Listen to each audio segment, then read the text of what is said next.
ప్రజలందరికీ నమస్కారం.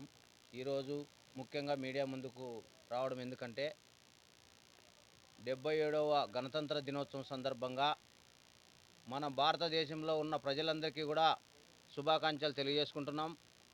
ప్రత్యేకంగా మేము ఆల్ ఇండియా ప్రజాసేన హక్కుల పోరాట సమితి తరఫున ఇక్కడున్న మా అందరి తరఫున కూడా మన దేశంలో ఉన్న ప్రజలందరికీ కూడా గణతంత్ర దినోత్సవ శుభాకాంక్షలు తెలుపుతూ మనమంతా ఆయుల ఆరోగ్యాలతో సుఖ సంతోషాలతో ఉంటున్నామంటే ఆ యొక్క మహనీయుల యొక్క ప్రాణత్యాగాల ఫలితమే ఈరోజు మనము సుఖంగా ఉన్నాం, స్వేచ్ఛగా తిరుగుతున్నాం.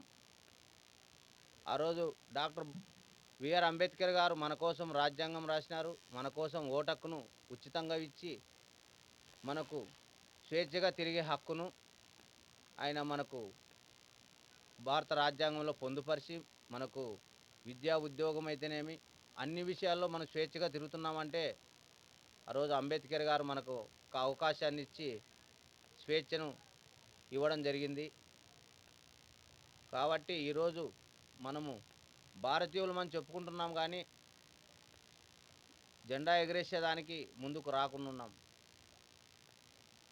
కాబట్టి మన దేశ ప్రజలందరూ కూడా ఈరోజు మన దేశం కోసం మహాత్మా గాంధీ గారు, జాతిపిత అయినటువంటి మహాత్మా గాంధీ గారు దేశం కోసం ఎన్నో పోరాటాలు ఎదుర్కొని మనకు స్వాతంత్రం కోసం పోరాడినారు.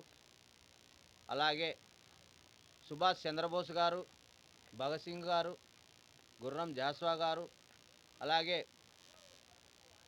డాక్టర్ బిఆర్ అంబేద్కర్, పూలే గారు అందరూ కూడా ఎవరు వంతుకొద్దు అందరూ కూడా మన దేశం కోసం పోరాడినటువంటి మహనీయులు. వాళ్ళ యొక్క ఫలితమే ఈరోజు మనము గణతంత్ర దినోత్సవంగా ఈరోజు జాతీయ జెండాను ఎగరేసి మనము వేడుకలను జరుపుకుంటున్నాం. కాబట్టి ఈరోజు స్వాతంత్రం వచ్చింది, 1947లో స్వాతంత్రం వచ్చింది. స్వాతంత్రం వచ్చి 78 ఏళ్ళు అయినప్పటికి కూడా ఇప్పుడు కూడా ఇంకా పేదవాళ్ళపైన దాడులు దౌర్జన్యాలు జరుగుతున్నాయి, మహిళలపైన దాడులు దౌర్జన్యాలు, చిన్నపిల్లలపైన దాడులు దౌర్జన్యాలు జరుగుతున్నాయి. మహిళ ఒంటరిగా తిరగాలంటే ఎక్కడ చూసినా కూడా భయం, ఎక్కడ చూసినా గ్యాంగులు కిడ్నాప్ చేయడం ఇలాంటివి జరుగుతూ ఉన్నాయి.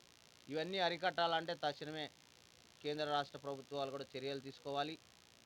ఇంకా ఏ పార్టీ అధికారంలోకి వచ్చినా కూడా పేదవాళ్ళ కష్టాలను ఇబ్బందులు గుర్తించలేకపోతున్నారు. ఖచ్చితంగా పేదవాళ్ళను గుర్తించాలా అని కూడా మేము కోరుతున్నాం. పేదవాళ్ళ కష్టాలను ఇబ్బందులు గుర్తించి స్వాతంత్రం వచ్చింది కానీ మన దేశానికి, కానీ పేదవాళ్ళకు ఇంకా స్వాతంత్రం రాలేదని మేము చెప్తున్నాం. ఎందుకంటే ఎక్కడ చూసినా పేదవాళ్ళకు అడుగడుగునా అన్యాయం జరుగుతుంది. కాబట్టి ఈ గణతంత్ర దినోత్సవం 77వ గణతంత్ర దినోత్సవం సందర్భంగా మన ప్రజలందరికీ శుభాకాంక్షలు తెలుపుతూ ధన్యవాదాలు తెలుపుతున్నాం. జై హింద్, జై భారత్.